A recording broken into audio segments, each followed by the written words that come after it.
안녕하세요. 예, 인텔 코리아의 김태훈입니다. 저는 인텔에서 소프트웨어 앤 어드밴스드 테크놀로지 그룹에 근무를 하고 있고요. 그리고 그룹에서 소프트웨어 테크니컬 컨설팅 엔지니어로 근무를 하고 있습니다. 예, 제가 주로 하는 영역은 사실은 HPC 워크로드를 빠르게 하는 게 주 업무였는데 이제 그 업무 플러스 지금은 이제 모든 사용자들의 워크로드를 조금씩 빠르게 만들어주는 그런 역할을 하고 있습니다.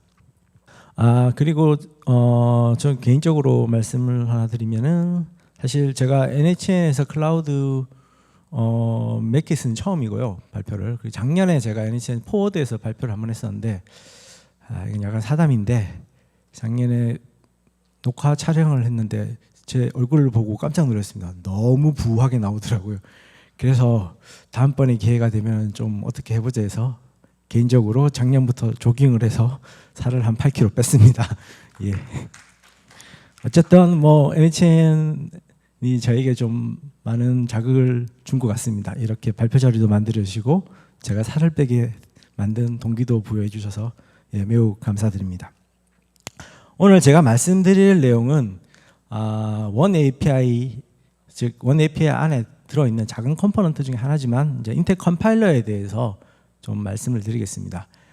인텔 컴파일러는 좀 사실 C++, 포트란, 파이썬 등등의 이제 약간 좀 다이렉트 프로그래밍을 하시는 분들이 많이 쓰는데요.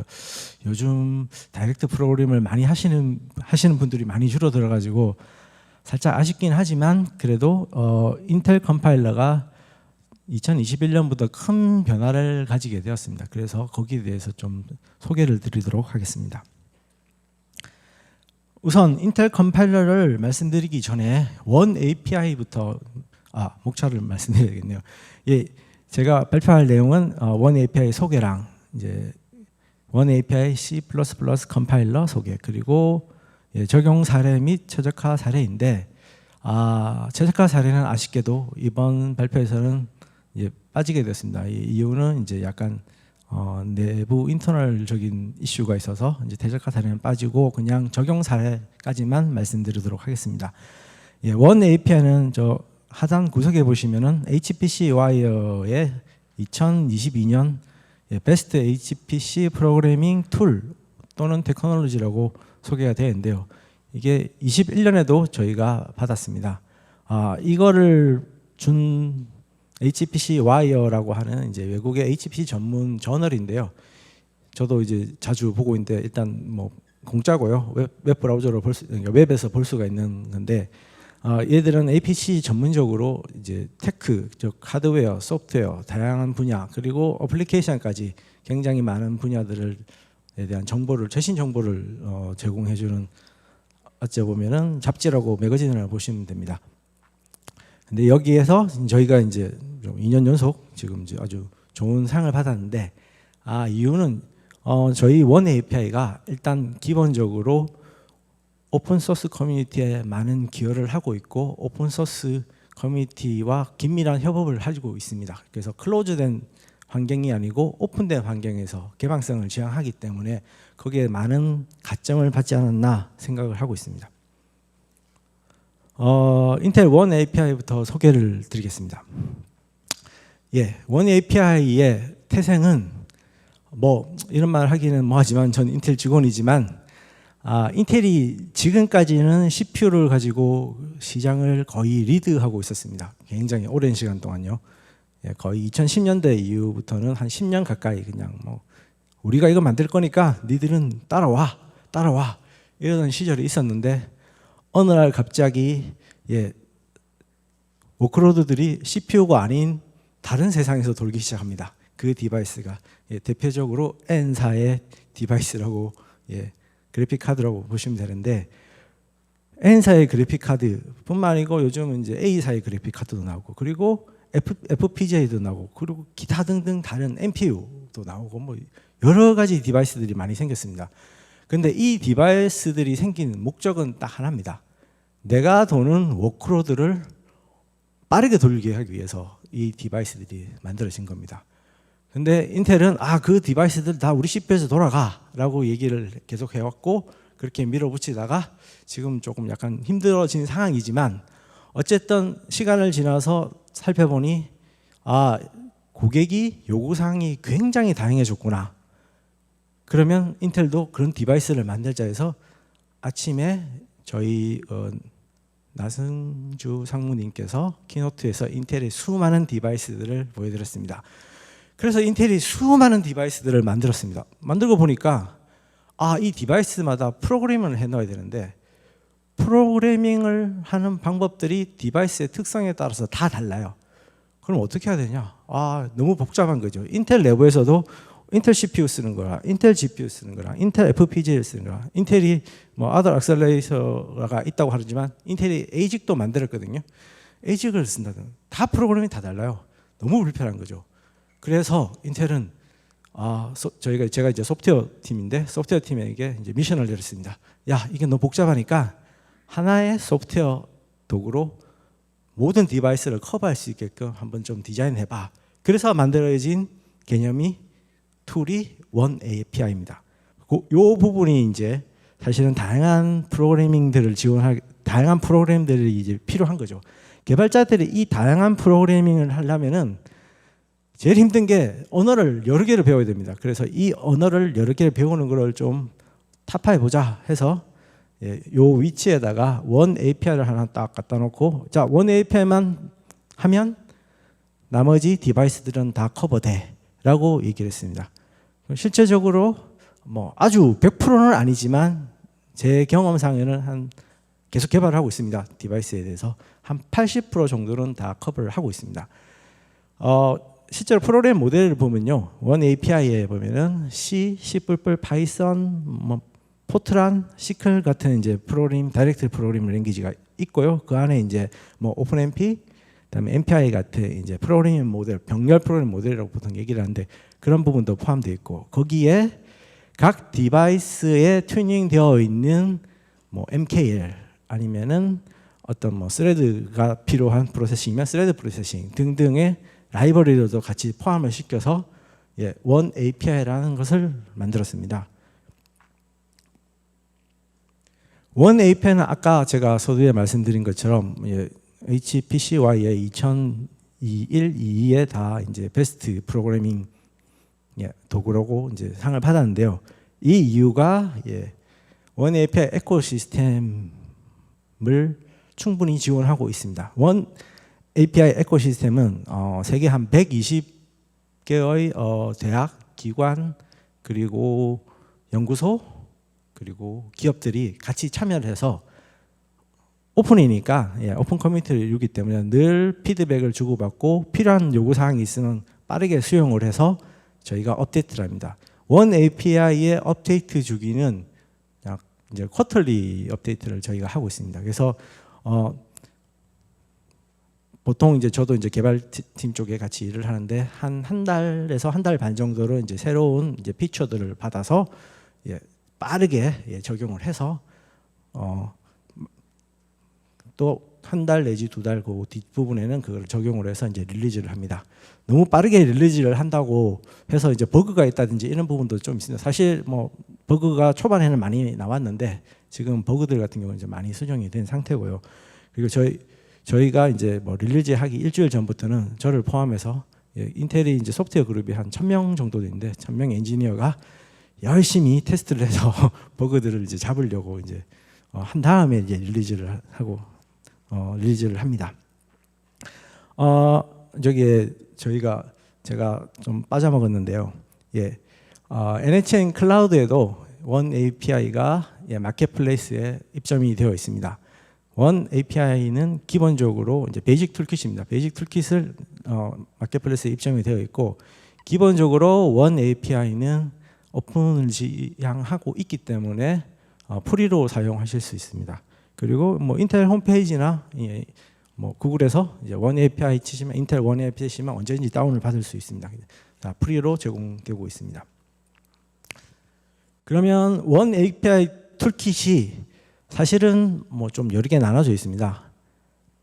원 API 툴킷은 베이스 툴킷을 이제 기초로, 그 다음에 도메인 스페시픽한 이제 애드온 툴킷, 그리고 이제 데이터 사이언스와 저기 AI를 위한 이제 툴킷 두 가지 들어 있는데요. 사실은 뭐 베이스 툴킷 안에 오늘 말씀드릴 인텔 C++ 예, 컴파일러가 들어가 있고요.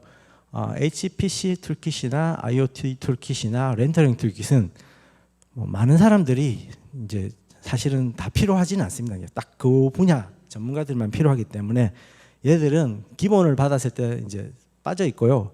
따로 받아서 설치를 해야 되는 거고, AI 역시 AI 혹은 데이터 사이언스 쪽 툴킷들도 같은 맥락으로 빠져 있어서 만약 필요하시면 그 부분을 받아서, 내 워크로드가 뭔지 본인들이 제일 잘 아시니까 그걸 받아서 설치해서 쓰시면 됩니다. 그러면 오늘 말씀드릴 C++ 컴파일러가 들어있는 베이스 툴킷 안에는 또 이제 여러 가지 카테고리들이 들어있는데요. 그 중에 이제 세 가지 크게 카테고리를 보면 다이렉트 프로그래밍, 그다음에 API 베이스드 프로그래밍, 그다음에 어널리틱 도구 앤 디버거 도구입니다. 다이렉트 프로그래밍은 그냥 간단합니다. 예, C++. 그다음에 시클 오메틱이라는 도구는 정확하게 말씀드리면 엔비디아의 쿠다를 시클로 바꿔주는 도구인데, 타겟이 눈에 선하죠. 저희가 엔비디아 쿠다를 타겟으로 거기에 있는 어떤 고객들을 조금이나마 좀 땡겨오고 싶어서 만든 도구입니다. 지금 이 도구를 가지고 쿠다를 시클로 마이그레이션, 시클이 이제 뭐냐면은 아까 제가 시클 설명 안 드렸는데요. C++가 인텔 컴파일러 C++가 컴파일러가 시클을 포함하고 있어서 시클의 규칙으로 짠 코드들을 다 컴파일해서 타겟 디바이스에 러닝을 할 수 있습니다. 그래서 시클 오메틱이라는 걸 가지고 쿠다를 시클로 바꾸고, 그럼 시클을 다시 이제 저희 컴파일러를 이용을 해서 디바이스에 넣을 수 있습니다. 가속기 디바이스, 뭐 저기 GPU 디바이스, 그다음에 CPU 등등에 이제 작업을 해 넣을 수 있습니다. 그러면 이거는 뭐 여담인데 시클 오메틱으로 컨버터를 시키면 이제 쿠다가 100% 컨버터가 되냐? 불행히도 100%는 안 되고요. 한 90, 요즘은 좀 올랐습니다. 제가 처음 쓸 때는 한 90%, 그다음에 95%, 요즘 한 98% 정도는 이제 컨버팅이 됩니다. 끝나고 난 다음에 이제 코드를 한번 리뷰를 한번 하셔야 됩니다. 혹시 하고 난 다음에 이제 약간 좀 얘는 컨버팅을 못합니다라는 메시지를 띄우는 부분들이 조금씩 있습니다. 그 부분들만 이제 수동으로 좀 하시면 되고요. 자꾸 이제 옆으로 새는데. 그리고 파이썬이 이제 인텔 디바이스에 최적화된 파이썬을 지원하고, 그리고 FPGA 또한 지원합니다. 자, API 베이스드 프로그래밍이라고 좀 거창하게 적혀 있는데 간단하게 생각하시면 라이브러리입니다. 저희가 이제 제공하고 있는 데이터 패러럴 C, 데이터 패러럴 C가 기본적으로 인텔 GPU 디바이스를 서포트하는 라이브러리라고 보시면, 만들어주는 커널을 만들어주는 라이브러리라고 보시면 되고요. MK 커널은 이제 그 과학 연산 쪽에서 많이 쓰는데요. 매스 커널 라이브러리, 블라스랑 레이팩 등을 포함하고 있는 FFT도 포함되어 있죠. 그런 매스 커널 라이브러리, 그리고 뭐 데이터 어널리틱 라이브러리 등등등 각종 라이브러리들을 포함한 놈이라고 보시면 되고요.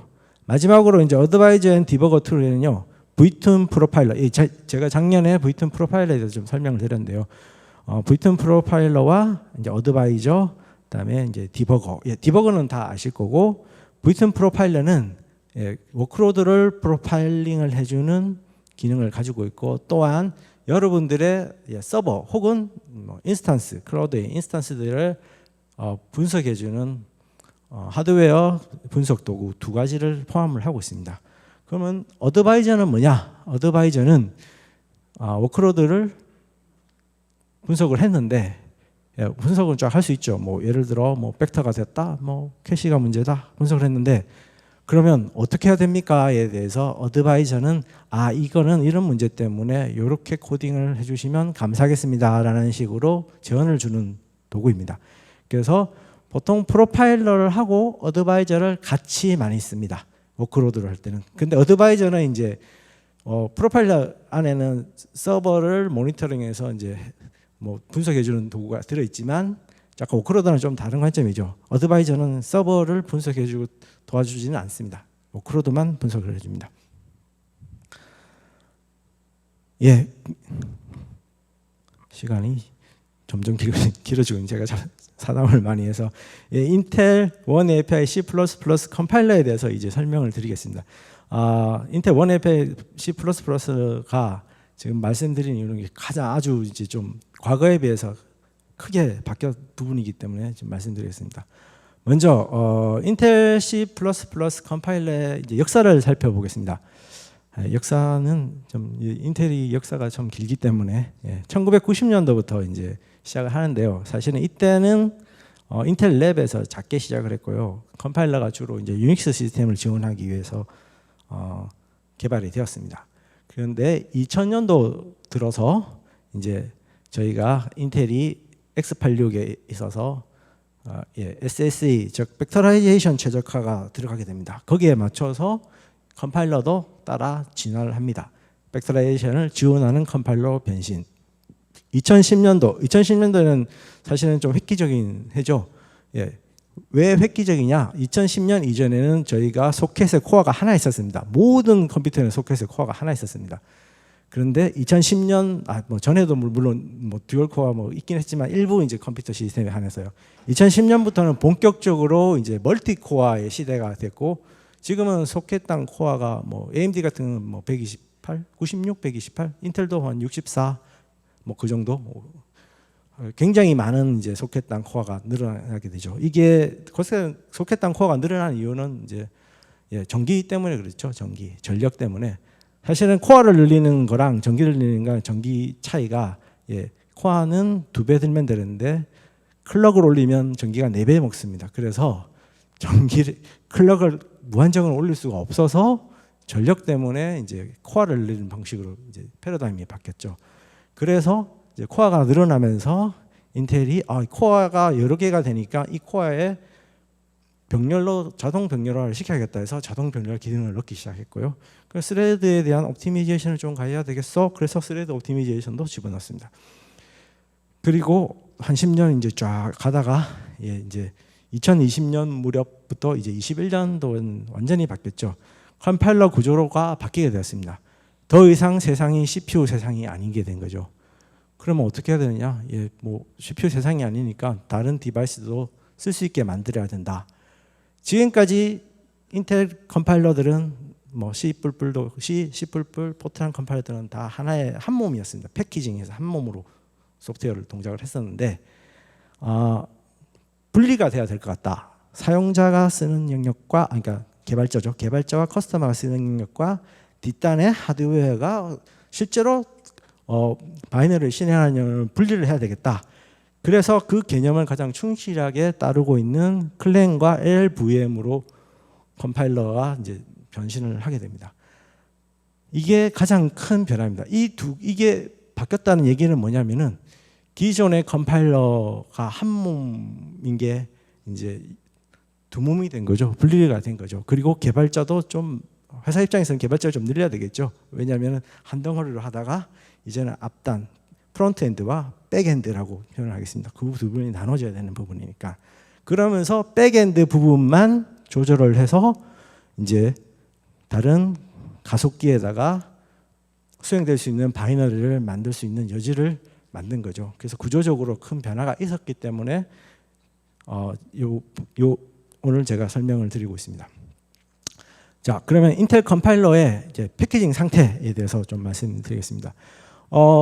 기존에 있던 네이밍보다는 이제 드라이버라고 했는데 이게 컴파일 명령어입니다. ICC, iPort 이 부분은 이제 많이 들어보셨을 것 같습니다. 인텔 컴파일러는 기본적으로 대표적으로 생각하면 ICC라고 얘기를 하고요. 포트라는 인텔에서 iPort라고 얘기를 합니다.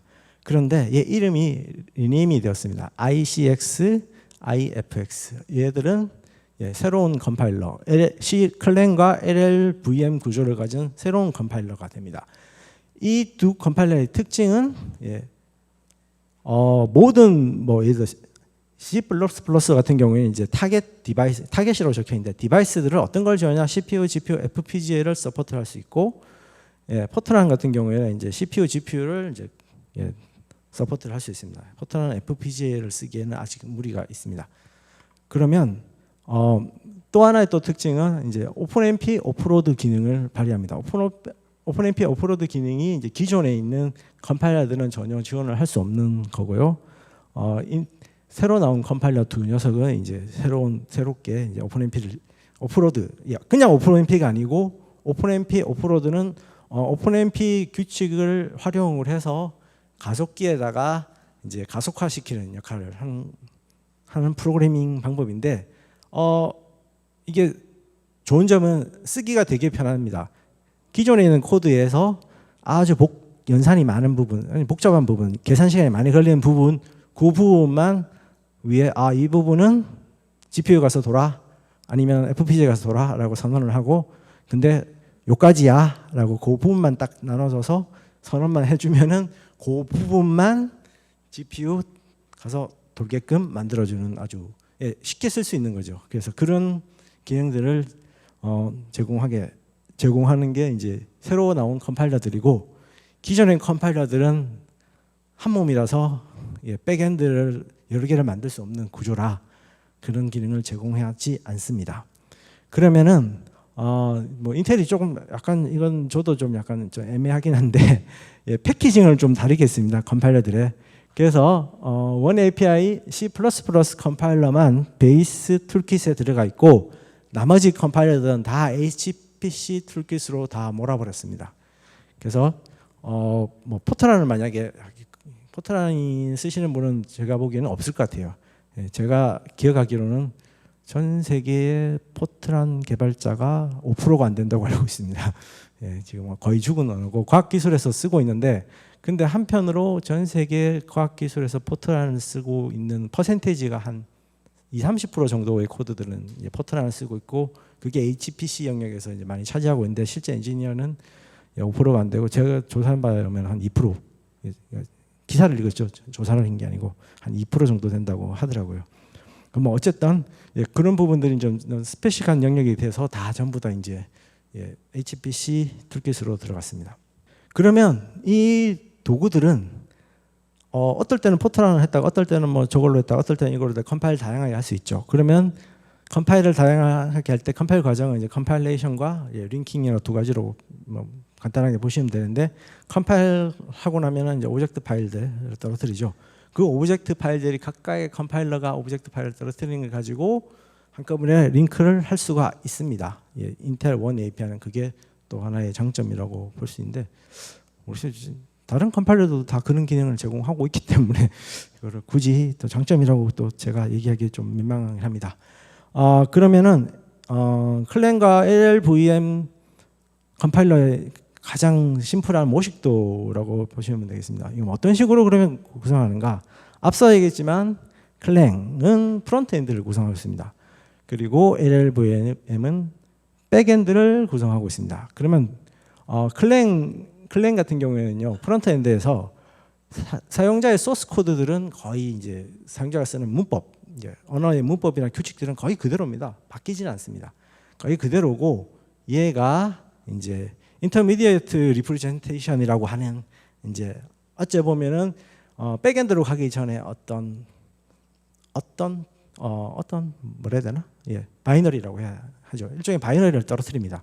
그러면 이 바이너리를 가지고 백엔드가 이 IR이라고 얘기할게요. IR을 가지고 다시 거기에 이제 옵티마이제이션을 추가를 하고 다시 타겟 디바이스에 맞는 코드를 만들어서 타겟 디바이스에 실행될 수 있는 실행 바이너리를 만들어주는 역할입니다. 이 두 개가 이렇게 나눠진 건데요. 인텔은 이 두 개를 나눠서 요 개발하는 팀과 요 개발하는 팀을 따로 두고 있습니다. 그리고 요 사이를 연결해주는 팀도 있습니다. 클랭은 일단 기본적으로 우리가 이제 개발자들이 좀 집중해서 보는데, 대부분 다 이제 사실은 커뮤니티 모델이고, 커뮤니티에서 접속을 해서 쓸 수 있게끔 오픈 소스 개념으로 클랭을 지원하고 있고요. 그리고 거의 그누를 많이 차용해 와서 쓰고 있습니다. 그리고 LLVM 백엔드는 타겟 디바이스에 실행되는 이제 백엔드 드라이버라고 제가 표현을 한다면요, 그 드라이버들은 인텔만 제공을 하지 않고, 인텔에서는 이제 뭐 다양하게 제공을 하겠죠. 인텔이 가지고 있는 디바이스들에서 쫙 드라이버들을 쭉 만들어서 제공을 하는데, 엔비디아나 AMD도 요 뒤에 LLVM 백엔드 드라이버를 제공을 하고 있습니다. 그래서 인텔의 원 API는 그 회사의 백엔드 드라이버를 활용을 해서 원 API를 가지고 컴파일해서 엔비디아의 GPU에도 실행을 시키고 AMD GPU에도 실행을 시키는 그런 식으로 구성을 할 수가 있습니다. 그래서 요거가 제공이 되는 어떤 벤더들이면 저희가 다 원 API를 가지고 다 이제 컴파일을 해서 그걸 만들 수 있는 그런 아주 파워풀하다고 볼 수 있습니다. 뭐 따로 언어를 따로 배울 필요는 없고요. 사용자는 요 앞단만 잘 보시면 되고, 요 뒷단 부분은 저희가 해결해야 될 문제입니다. 자, 그러면은 ICX에 대해서 한 번 더 이제 말씀을 드리면, 앞에 뭐 클랜과 LLVM 커뮤니티에 굉장히 밀접해 있다. 그리고 거기에 인텔 디바이스에 대해서 좀 더 최적화되어 있다. 왜냐하면은 저희가 백엔드를 만들 때 저희 컴파일러에 온 것부터 먼저 테스트를 하기 때문에 약간 코틀리하게 조금 더 빨리 옵티미제이션을 이제 적용을 합니다. 그리고 클랭 프론트엔드를 오픈소스 베이스이기 때문에 그 커뮤니티에서 새롭게 만들어지는 펑션과 기능들에 대해서는 항상 저희가 업데이트 할 수 있는 준비가 레디가 되어 있고, 거기서 업데이트 되는 순간 바로 적용을 하는 퀵클리하게 적용하고 커런틀리하게 유지를 해주는 그런 역할을 하고 있습니다. 그리고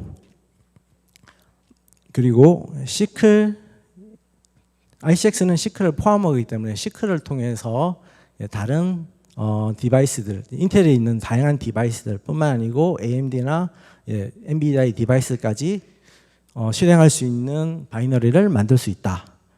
그리고 ICX는 가장 큰 특징으로 이제 아까 좀 많이 얘기했는데 오픈오피 타겟 오프로드를 가지고 GPU 인텔에서 제공하는 GPU를 이제 오프로드를 시킬 수 있는데, 이게 현재는 인텔 GPU만 이제 오프로드를 할 수 있는데, 지금 이제 어차피 프론트엔드가 따로 백엔드가 따로 있기 때문에 엔비디아나 AMD의 디바이스도 오프로드를 할 수 있게끔 지금 개발을 하고 있는 중입니다. 그래서 뭐 올해 안에 나왔으면 좋겠는데 지금 기다리고 있는 중입니다. 그러면은 이제 기존에 있었던 ICC 클래식이라고 명칭하겠습니다. ICC랑 ICX 두 가지가 있는데, 두 개를 중에 뭘 써야 됩니까? 라고 물어보실 수 있습니다. 기존에 대부분 다 ICC를 많이 썼을 건데요. ICC가 참 안타깝게도 사파이어 래피드를 마지막으로 새로운 인텔 디바이스 아키텍처를 이제 스페시픽하게 지원을 하지는 않습니다. 그래서 마지막 서포트하는 게 ICC의 마지막 서포트가 사파이어 래피드입니다. 이 사파이어 래피드 이후에 나오는 이제 새로운 이제 장비, 뭐 예를 들면 이제 저는 서버 쪽을 얘기를 들면 뭐 에메랄드 래피드가 나왔다. 근데 에메랄드 래피드에 새로운 인스트럭션이 막 추가가 된다고 생각을 한다면, 그 새로운 인스트럭션은 ICC가 지원을 하지 않기 때문에, 물론 뭐 ICC를 가지고 컴파일된 게 에메랄드 래피드에 돌지는 안 돈다는 얘기는 아닙니다. 돌지 않는다는 얘기가 아니고 새로운 인스트럭션을 수행할 수 없기 때문에 퍼포먼스 면에서 굉장히 불리해졌다. 그리고 ICX는 반면 이제 계속 개발 중이기 때문에 앞으로도 영원히 인텔이 ICX를 가지고 계속 개발할 거기 때문에 이 부분을 보시는 게 제일 큰 장점이라고 보시면 될 것 같고요. 그리고 ICX는 사실 ICC보다 인테저 워크로드에서는 한 10% 빠르다고 리포트가 되어 있고요.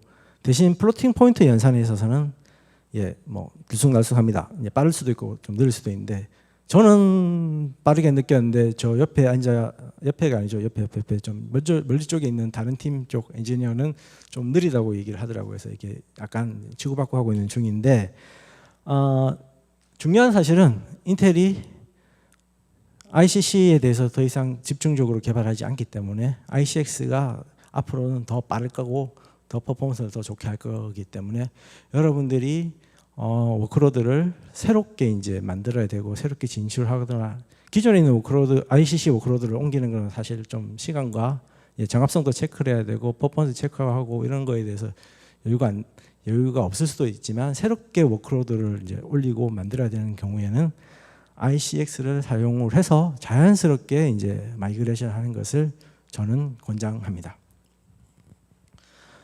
자, 그러면은 이제 마지막인데요. 마지막 챕터인데 C++ 컴파일러 사례에 대해서 좀 말씀드리겠습니다. 일단 대부분 비교는 그누 컴파일러랑 비교를 한 거고요. 일단 첫 번째 이제 텐센트 클라우드입니다. 텐센트에서 클라우드는 이제 MySQL 기반으로 해서 텐센트 DB를 만들어서 서포트를 하고 있습니다. 기존의 텐센트 DB는 GCC로 빌딩을 해서 이제 서비스를 하고 있었는데요. 저희가 텐센트랑 이제 좀 쿵짝쿵짝해서 협업을 해서 어째 보면 GCC를 이제 원 API로 바꿨습니다. C++로 바꿔가지고 첫 번째로 한 거는 이제 LTO 이제 링크 타임 옵티마이제이션을 좀 적용을 해가지고 했는데 가운데 줄 보시면 하늘색이 보시죠. 하늘색처럼 약간 퍼포먼스가 전체적으로 상승을 했습니다. 텐센트 사람들이 이제 만족을 못한다. 이래갖고 뭐 원앱에 쓰겠냐 해서 저희가 그러면은 PGO, 프로파일 가이드 옵티마이제이션, 프로파일러를 좀 돌려가지고 뭐가 문제인지를 체크한 다음에 거기에 가이드에 맞게끔 코드 뭐 수정을 살짝 했죠. 살짝 했더니 전체적으로 한 85%의 성능을 향상이 있었습니다. 텐센트는 이제 매우 만족했고 저희도 나름 좀 뿌듯했고 뭐 사실 이 부분은 제가 지원한 건 아니고요. 이제 인텔 차이나 팀들이 이제 지원을 했습니다. 두 번째는 이제 알리바바 클라우드입니다. 알리바바도 역시 인텔 차이나 팀이 지원했는데 알리바바 클라우드에 보면은 이제 HPC 인스턴스가 있습니다. 일라스틱 HPC 인스턴스가 있는데 알리바바는 그냥 이제 인스턴스만 제공하는 거고 실제로 우리가 서포트한 팀은 이제 DT 테크놀로지라는 팀입니다. 회사입니다. 이게 뭐 중국 팀으로 했고요. 이 팀은 DT 테크놀로지는 뭘 하는 회사냐면은 소재형 시뮬레이션, 소재랑 제약 시뮬레이션을 하는 회사입니다. 그들이 사용하는 워크로드는 LAMMPS라고 보통 얘기를 하는데요. 이게 많이 쓰는 프로그램입니다. 머티리얼 쪽에서 많이 쓰는 시뮬레이션입니다. 얘를 사용을 해서 이제 알리바바 일라스틱 HPC에서 이제 워크로드 올려서 수행을 했는데 퍼포먼스가 안 나와서 저희가 이제 원 API 툴킷, 베이스 툴킷 플러스 여기는 HPC가 있기 때문에 병렬 프로그램이 들어갑니다. 그래서 병렬 프로그램에 병렬 라이브러리가 조금 기존에 있는 것보다 살짝 좀 좋은 인텔 MPI를 이제 플러스를 해서 이제 작업을 했는데 대략 한 45% 정도의 이제 퍼포먼스 향상이 일어났습니다. 기업에서 사실은 DT 테크놀로지 같은 경우에는 알리바바에 돈 주고 자본을 쓰는데 45% 정도의 성능 향상이 있으면 일단 한 45% 돈을 아낀 거죠. 그래서 이런 입장에서는 되게 DT는 좋고 알리바바 입장에서는 그렇다고 45% 인스턴스를 덜 쓰는 건 아니죠. 사람들이 용량이 돼 있으면 그것도 빨라지면 요 나머지 작업을 다 써서 돈 꼭 맞추거든요. 그러니까 고객을 만족하니까 알리바바도 좋고 인텔은 이래 가지고 광고에서 좋고 윈윈한 케이스가 되겠습니다. 마지막은 아니고 이거 그 다음은 이제 구글 클라우드 HPC 인스턴스에 대해서 이제 보시면 구글 클라우드는 사실 정확하게 하나의 워크로드가 아니고 다양한 워크로드에 대해서 다양하게 테스트를 합니다. 저도 이제 뭐 리퀘스트를 받은 게 있고요. 지금 저는 이제 사실 웨더 앤 클라이밋 이제 시뮬레이션 이제 많이 했기 때문에 그쪽으로 이제 조만간에 이제 투입될 예정이고요. 그쪽에 시뮬레이션 뿐만 아니고 그다음에 저기 파이낸스 그리고 이제 게놈 그리고 미디어 뭐 등등 EDA는 이제 저기 그 반도체 설계 쪽이죠. 이제 EDA 등등등의 HPC를 활용하는 이제 모든 인스턴스에 대해서 이제 워크로드 별로 이제 테스트를 쫙 했습니다. 테스트를 했는데 근우 대비해서 한 40% 정도 퍼포먼스가 좀 많이 올라갔다. 그래서 요거는 이제 구글 클라우드에서 이제 홍보 자료로 자기들도 직접 많이 쓰고 있는 사례입니다. 근데 뭐 40% 올라가는 게 그냥 바꿔서 올라간 게 아니고 사실은 잘 살펴보면 HPC 툴킷에 있는 뭐 인텔 MPI를 썼고 인텔 MPI 쓴다고 그것도 똑똑하게 올라가진 않아요. 실제로는 인텔 컴파일러 플러스 여기 잘 보시면 이제 Vtune 프로파일러와 어드바이저를 가지고 같이 믹스를 해서 Vtune으로 워크로드 프로파일링하고 이 워크로드에 어떻게 개선해야 되는 거를 어드바이저로 받아가지고 거기에 맞게끔 코드를 살짝 수정을 해서 40%를 얻은 겁니다. Vtune 프로파일러하고 어드바이저도 얘기를 많이 하지만 프로파일러를 얘기를 많이 하는 게 하시는 것입니다. 근우 프로파일러가 뭐 존재는 하는데 근우라고 하기는 뭐고 프로파일러가 여러 가지가 존재를 하는데 라인 바이 라인으로까지 디테일하게 찾아주는 프로파일러가 그렇게 많지는 않습니다. 사실은 이제 저도 이제 인텔 프로파일러를 쓰는데 그 전에 이제 다른 회사에 있었기 때문에 다른 회사의 프로파일러 썼는데 인텔 프로파일러의 특징 중에 하나가 제가 코드를 짜면 그 코드의 병목 포인트에 라인을 찍어줍니다. 그리고 어드바이저를 가지고 그 부분을 보면은 얘가 뭐가 문제야라고 알려줍니다. 그러면 훨씬 고치기가 쉽겠죠. 얘가 예를 들어 간단하게 벡터가 잘 안 돼 있어라고 그냥 러프하게 얘기를 해주면은 대체 내 코드에 어디가 벡터가 안 돼 있는가? 코드가 간단하면 관계가 없죠. 근데 코드가 뭐 예를 들어 몇백만 라인, 뭐 예를 들어 에디터로 보면 보이지도 않아요. 그러면 방법이 없습니다. 그래서 그런 핀포인트까지 프로파일링 해주는 기능을 가진 게 Vtune 프로파일러입니다. 작년에 제가 한번 설명을 드렸고요. 그래서 구글은 매우 만족해했다라고 알고 있습니다. 요거 말고 이제 익스트라로 제가 한국 사례를 하는데 한국 사례는 그냥 굉장히 심플합니다. 땡땡 증권회사에서 자기들 워크로드를 이제 마이그레이션 원래는 그 땡땡 증권사에서 윈도우 10에서 이제 서비스를 하고 있었습니다. 증권사에 윈도우 10으로 서비스하는 것도 좀 신기하긴 한데 그거를 이제 리눅스로 옮깁니다. 리눅스로 왜 옮겨야 되냐면은 자기들이 새로운 어떤 스케줄러를 확보를 해서 그거의 플랫폼 그 스케줄러는 리눅스에서만 구동이 되어서 거기에 이제 워크로드를 다 꽂기 위해서 이제 리눅스로 마이그레이션을 하는데 처음에 이제 근우로 작업을 했었는데 근우에서 윈도우 했던 작업의 결과가 달랐습니다. 증권회사에서 숫자가 다르면 굉장히 큰 문제가 되겠죠. 왜냐하면 돈에 관련된 부분이기 때문에 그래서 저희한테 이제 문의가 와서 저희가 이제 찬스다. 한국 케이스입니다. 원 API를 이제 거기다 싹 이제 해야겠다 해서 이제 원 API를 설명을 하고 거기로 바꿨는데 뭐 저희도 결과가 좀 달랐어요 처음에는. 그래서 한참 찾아봤더니 이쪽 워크로드들이 플로팅 포인트 계산을 많이 하는데 플로팅 포인트 연산에 있어서 결과값을 갖게 해주는 옵션이 있습니다. MC 모델 프리사이즈 혹은 MC 모델 뭐 스트릭트 뭐 이런 이제 옵션들이 있는데요. 그 옵션을 주고 났더니 윈도우랑 리눅스의 결과가 똑같았습니다.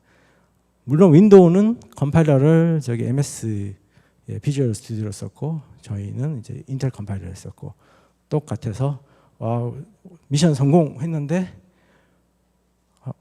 했는데가 아니고 했는데다가 그쪽에서 자기들이 이제 일단 똑같으니까 고맙습니다 하고 자기들이 테스트를 여러 번 했는데 심지어 퍼포먼스까지 올라갔습니다. 최대 한 30% 이상까지 퍼포먼스가 올라가가지고 이렇게 땡땡 증권에서 매우 만족해 해서 앞으로도 계속 같이 협업하기로 지금 되어 있습니다. 근데 그쪽에서 새로운 워크로드가 나오면 같이 이제 상의해서 같이 작업을 하자라고 이제 약속을 하고 왔습니다.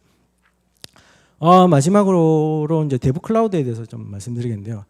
사실은 제가 뭐 여기 NHN 클라우드에 왔고 대부 클라우드를 소개한다는 게 좀 거시기 하긴 하지만 저희 원 API를 사실은 사용을 해보고 경험을 해보고 싶을 때 가장 빠르게 할 수 있는 방법이 인텔의 대부 클라우드를 사용하시면 됩니다. 인텔 대부 클라우드는 일단 접속을 하시면 이제 프리 액세스 그리고 노 차지 그러다가 인텔의 최신 하드웨어를 쓸 수가 있습니다. 물론 인스턴스를 되게 많이 주진 않아요. 거기에다가 인텔 최신의 원 API가 설치되어 있습니다. 그래서 여러분들이 한번 경험해 보고 싶고 내 워크로드를 아주 큰 건 안 되겠죠. 어느 정도 되는 워크로드를 한 번은 테스트해 보고 싶으시면은 일단 인텔 데브 클라우드에 접속해서 계정 만드시고 사용해 보시면은 보고 보시고 판단하시고 원 API에 대해서 좀 좋은 감정을 느끼시기 바랍니다. 이상으로 마치겠습니다.